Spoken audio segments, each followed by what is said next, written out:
அக்காலத்தில் இடையர்கள் எல்லையோடு விரைந்து சென்று மரியாதையும் யோசேப்பையும் தீவிர தொகையில் கிடந்திருந்த குழந்தையையும் கண்டார்கள். பின்பு அந்த குழந்தையை பற்றி தங்களுக்கு சொல்லப்பட்ட செய்தியை தெரிவித்தார்கள். அதை கேட்ட யாவரும் இடையர்கள் தங்களுக்கு சொன்னவற்றை குறித்து வியப்படைந்தனர். ஆனால் மரியா இந்நிகழ்ச்சிகளை எல்லாம் நாம் உள்ளத்திற்கு சிந்தித்துக் கொண்டிருந்தார். இடையர்கள் நாங்கள் கேட்டவை கண்டவை அனைத்தையும் குறித்து கடவுளை போற்றி புகழ்ந்து பாடிக்கொண்டே திரும்பி சென்றார். அவர்களுக்கு சொல்லப்பட்டவாறு எல்லாம் நிறைவேறுகிறது. குழந்தைக்கு விருந்தம் செய்ய வேண்டி 8ஆம் நாள் வந்தது. தாய் வயிற்று உருவாகும் முறை வானவர் சொல்லியிருந்தவாறு அதற்கு இயேசு என்று பெயரிட்டார். இது வாழ்வுள்ள இயேசு கிறிஸ்துவின் நற்செய்தி.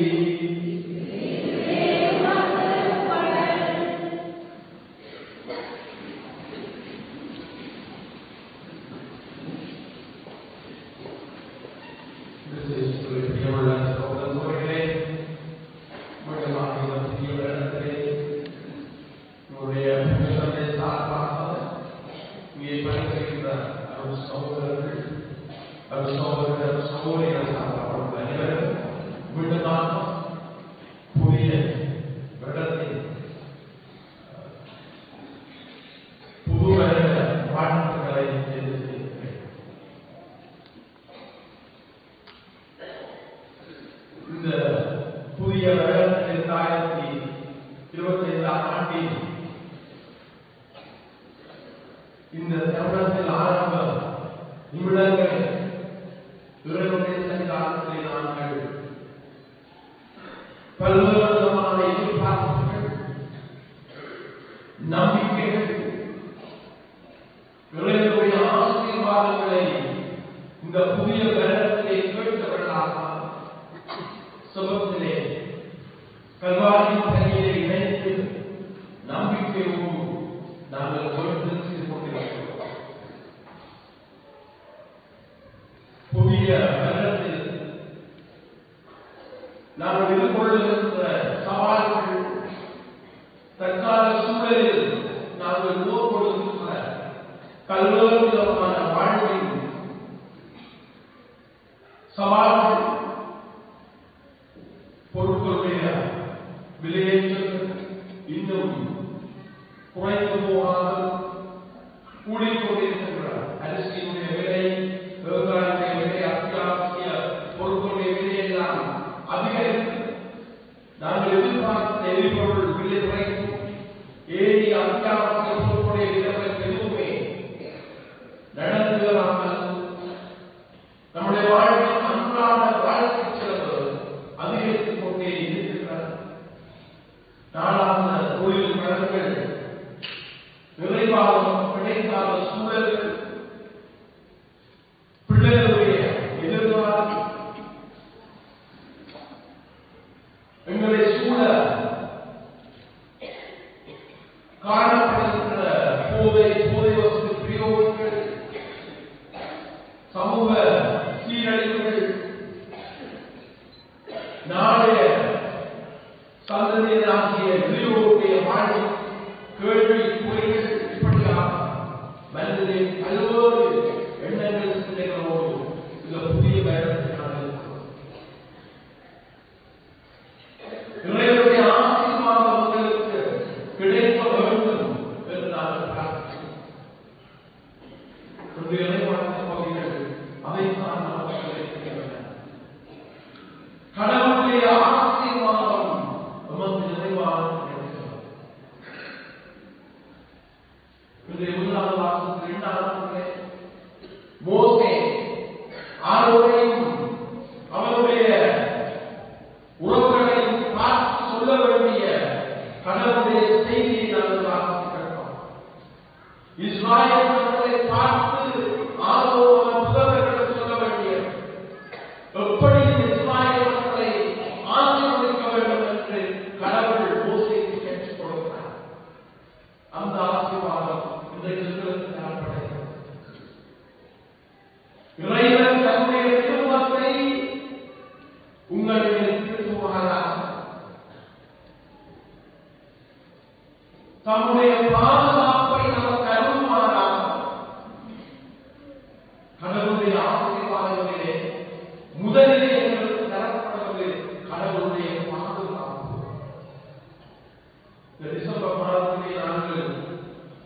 4 விமான விபத்துகளை பற்றி நாங்கள் அறிந்திருக்கிறோம். இந்த டிசம்பரிலே 4 விமான விபத்து, பல உயிர்கள் காப்பாற்றப்பட்டன. அதற்குள்ளே நாங்கள் ஒரு சிலர் காப்பாற்றப்பட்டிருக்கிறார்கள். அவர்கள் வெளியிட்ட இந்த வீடியோக்களை பார்க்கும்போது ஒரு இஸ்லாமியர் அல்லாஹ்வே அல்லாஹ்வே என்று சொல்லி கடவுளை நினைத்து அழைத்துக் கொண்டிருக்கிறார். அந்த வீடியோவுக்கு வெளிவந்திருக்கிறது. அந்த மனிதன் சிறு தாயோடு காப்பாற்றப்பட்டதையும் அங்கு சொல்லப்படும். இறைவன் நம்முடைய திருமணத்தை எங்கள் மீது திருப்பி நமக்கு பாதுகாப்பு அளிப்பானாக. நம்முடைய வாழ்வில் அடிப்படையாக இருந்ததை இந்த பாதுகாப்பு.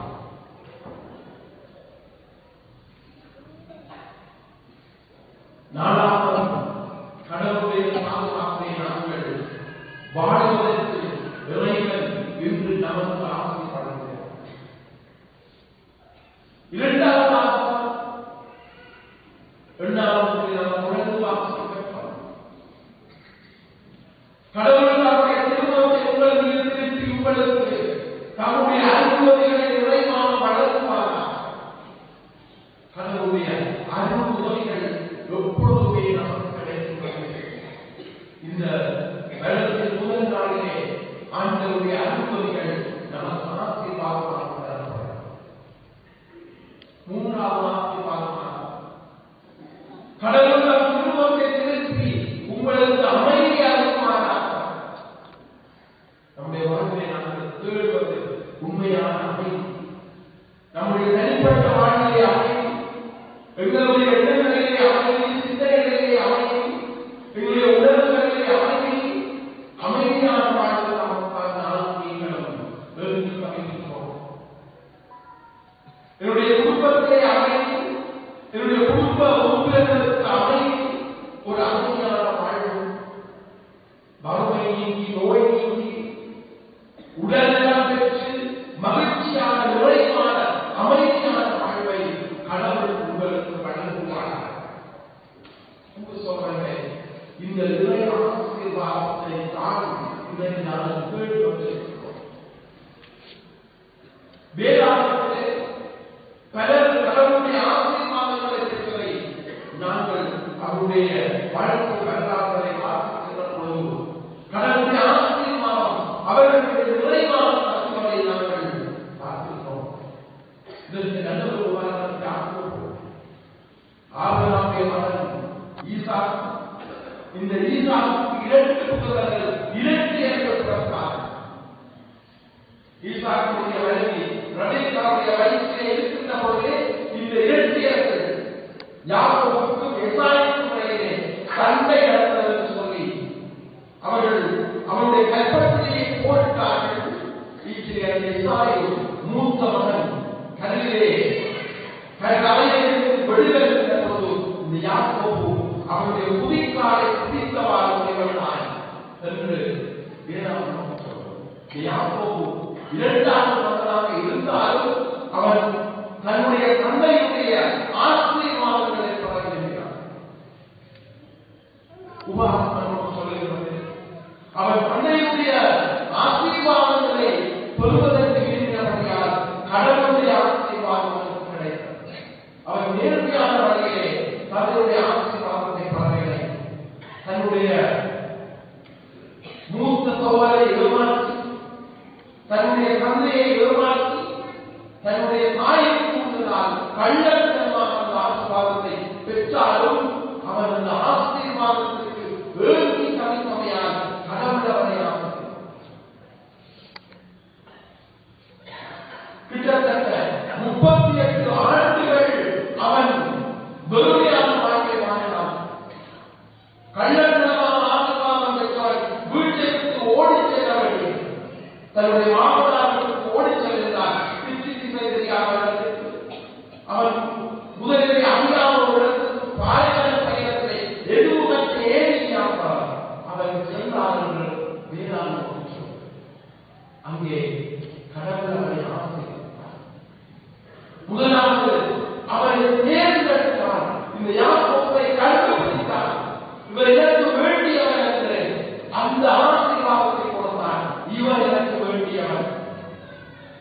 இவரை நான் கண்டறிந்திருக்கிறேன், இவரை கண்டுபிடித்திருக்கிறேன், என்னுடைய கல்வியால். அது முதலாவது ஆசீர்வாதம். இரண்டாவது ஆசீர்வாதம், அந்த யாக்கோபுக்கு முழுமையான பாதுகாப்பை வழங்கினார். அவனுக்கு தன்னுடைய வாழ்நாட்டிலே இருந்த பொழுது அனைத்து செல்வங்களையும் கொடுத்தார். அவருடைய ஆட்டு மந்தைகள், மாட்டு மந்தைகள், அவருடைய ஒட்டகங்களை நாம் பெருவாரியால் பெருகிற பெரும் செல்வந்தனார். எதுவும் ஏதியாக வந்தவன் 38 ஆண்டுகளின் பின்னர் பெரிய செல்வந்தனார்.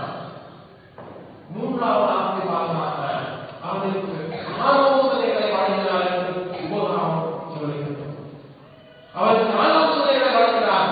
எப்படி வாழ வேண்டும், எப்படியாக தன்னுடைய தந்தையை குறித்து செல்ல வேண்டும் என்று அவருக்கு ஆலோசனைகளை வழங்கினார். இதுதான் நாங்கள் தேட வேண்டிய ஆசீர்வாதம். கடவுளை ஆசீர்வதிக்க வேண்டும் என்று நாங்கள் இந்த முதலாவது நாளில் வந்திருக்கிறோம். இந்த புதுவனத்திலே இளைஞர்கள் ஒடுக்குகிறோம்.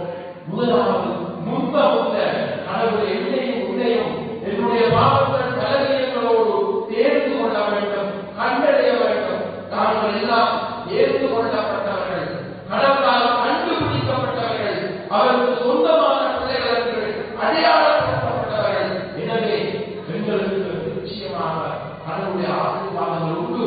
அவர் ஆபிரகாமுக்கும் யாக்கோபுக்கும் அவர் தந்தைக்கும் கொடுத்த அந்த உடன்படிக்கை ஆசீர்வாதங்கள் இன்றைய ஆண்டவர் இயேசு கிறிஸ்துவை நாம் தரப்பட்டிருக்கிறோம். இன்று இரண்டாவது வாசகம் பவுலப்போஸ்தலனுடைய திருமுகம், அதைத்தான் நாம் சொல்லியிருக்கிறோம். கலாத்தியருடைய திருமுகத்தின் அழகாக பவுலப்போஸ்தலன் சொல்லுகிற பொழுது எப்படியாக ஆண்டவர் இயேசு கிறிஸ்துவை ஆசீர்வாதங்களுக்கு கிடைத்ததென்றால், நாங்கள் பாவத்துக்கு அடிமைப்பட்டவர்களால் இருந்த பொழுது ஆண்டவரான இயேசு கிறிஸ்துவாக நாங்கள் விடுதலை அடைந்தோம், நாங்கள் மீட்கப்பட்டோம். அவருடைய சொந்த பிள்ளைகளாகவும் அவருடைய உரிமை பிள்ளைகளாகவும் அவருடைய சொத்துக்கு நாங்கள் மாற்றுகளாகவும் ஆயினாலே ஆண்டவர் இயேசு கிறிஸ்து ஊடாக கடவுள் நம்மை மீண்டும் நம்முடைய சொந்த பிள்ளைகளாக்கி கொண்டார். என்னையும் உன்னையும் சொந்த பிள்ளைகளாக்கி கொண்டார்.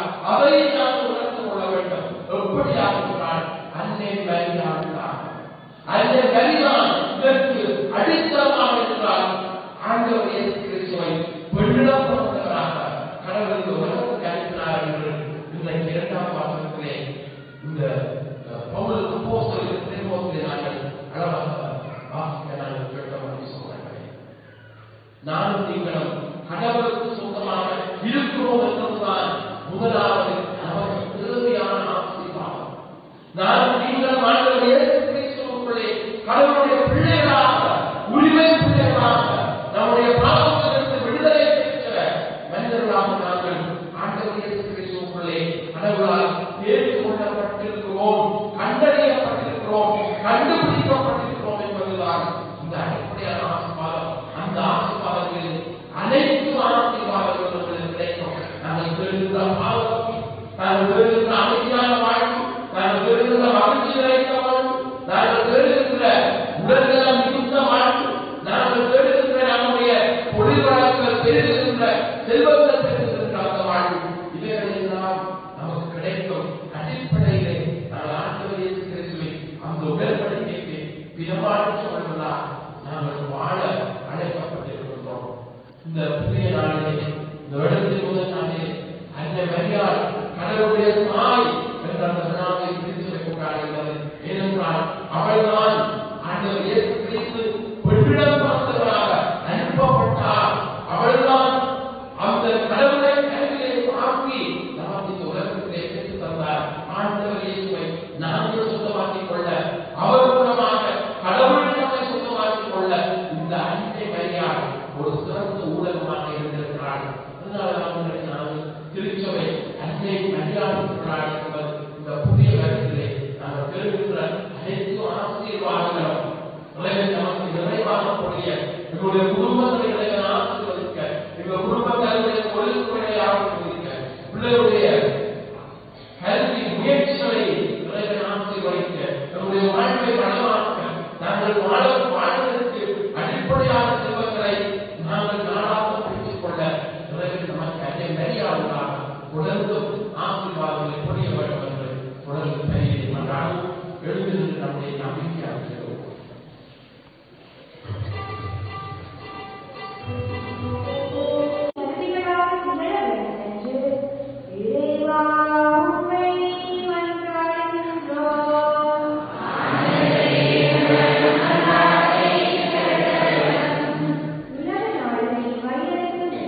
விசுவாசத்தோடும் நம்பிக்கையோடு நாங்கள் கேட்க வேண்டுதல் எங்கள் அன்னை திருச்சபையின் அன்னை கடவுளின் தாய்மான அன்னை நமக்கு 2025ஆம் ஆண்டின் முதல் எங்கள் கருவுக்காக எங்கள் ஆண்டவராகிய கிறிஸ்து வழியாக உம்மை மன்றாடுகிறோம்.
தூய ஆவின் நிழலிட்டதால் அந்த அன்னையுடைய ஒரே திருமகனை கருத்தான் நமது கண்மை மாற்றியில் நிலைத்து நின்று முடிவில்லாத ஒளியாகிய ஆண்டவர் இயேசு கிறிஸ்துவை உலகிற்கு அளித்தார். அவர் வழியாக வந்து வானவர்கள் புகழ்கின்ற தலைமையாகுவோர் உம்மை வழிபடுகின்ற அதிகாரம் செலுத்துவோர் உம் திருமுன் வானங்களும் அவற்றுள்ள ஆற்றலும் சேராபீன்களும் கூடி அக்களித்து கொண்டாடுகிறோம். அவர்களோடு எங்களை சேர்த்துக் கொள்ளும். நாங்கள் உம்மை தாழ்மையோடு இறக்கி புகழ்ந்து பாடுவோம்.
Iver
அவர்களுடைய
புனித சூசையப்பர் ஆலயத்தில் திருப்பலி கொடுக்கப்படும்.